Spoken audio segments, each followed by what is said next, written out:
আমার জন্য আমার মা আসলে অনেক লুকায় থাকতো আর কি সবার কাছ থেকে।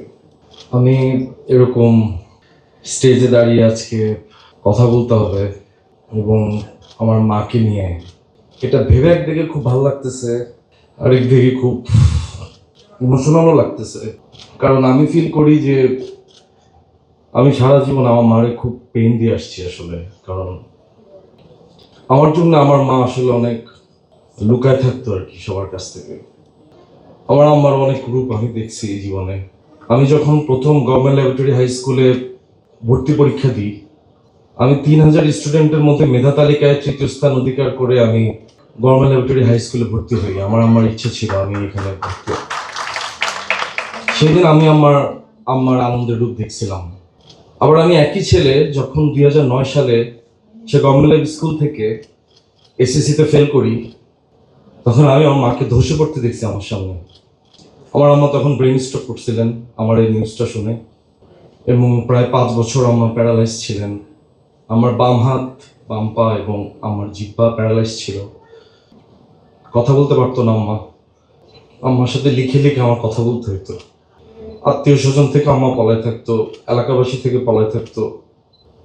আমি যখন প্রথম চিন্তা করছি আমি ফিল্ম মেকার হব, আব্বা একটু টেনশন করতো যে ফিল্ম মেকার হবা এটা কি, মানে এটার ভবিষ্যৎ কি, এটাতে কত টাকা বেতন দেয়, কি করে আব্বা।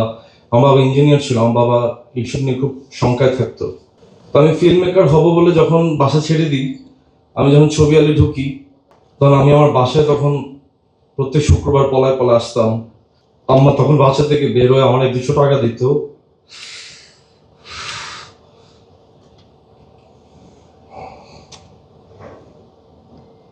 আম্মা তখনও পলায় থাকতো, হয়তো তুই বলে কি ডিরেক্টর হবি, তোর আব্বা তো এটার লাই বাসা চিল্লাচিল্লি করে।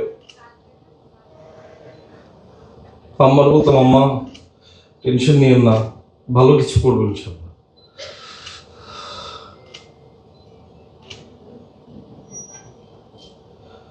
আজকেও আম্মা পলা থাকতে চেয়েছিল। সকালবেলা আমার জিজ্ঞেস করতেছে যে এত ক্যামেরা এখানে কি আমি কি বলবো, আমার কি ইংলিশে কথা বলতে হইব, মানে আম্মা খুব টেনশন করতেছে সকাল থেকে।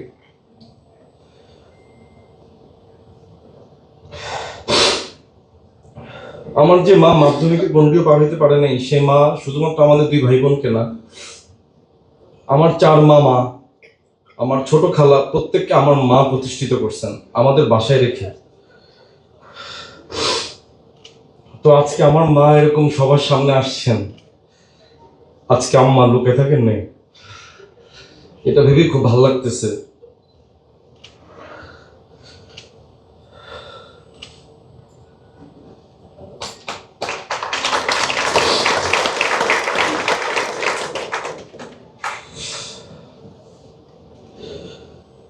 আমি খালি সবাইকে একটা কথা বলবো, শুধুমাত্র সাকসেসফুল মাই না, যারা অকৃতকার্য, পিছিয়ে পড়া, ফেল করছে জীবনে, লাইফে স্ট্রাগল করতেছে, কিছু করতে পারে নাই, তাদের মায়ের প্রতিও আমার সমবেদনা, তাদের মায়ের প্রতিও আমার সম্মান থাকবে। কারণ আমাদের সমাজটা এমন সমাজ যেখানে ফেল করলে বা সাকসেস না হইলে তাদেরকে অনেক ট্রমার ভিতর দিয়ে যাইতে হয়, যেটা আমি ফেস করছি, আমার মা ফেস করছে। সো সবার প্রতি আমার সম্মান, সমস্ত মায়েদের প্রতি আমার সম্মান। সবাই ভালো থাকবেন। আশিসদাকে অনেক ধন্যবাদ। মানে পৃথিবীর কেউ এভাবে চিন্তা করে নাই যে আমার মাকে কেউ সম্মানিত করবে। আশিসদা, আপনাকে অনেক ধন্যবাদ। ইউনিভার্সাল মেডিকেলকে ধন্যবাদ, আপনাদেরকে ধন্যবাদ, আপনারা যারা এটার সাথে সংশ্লিষ্ট আছেন।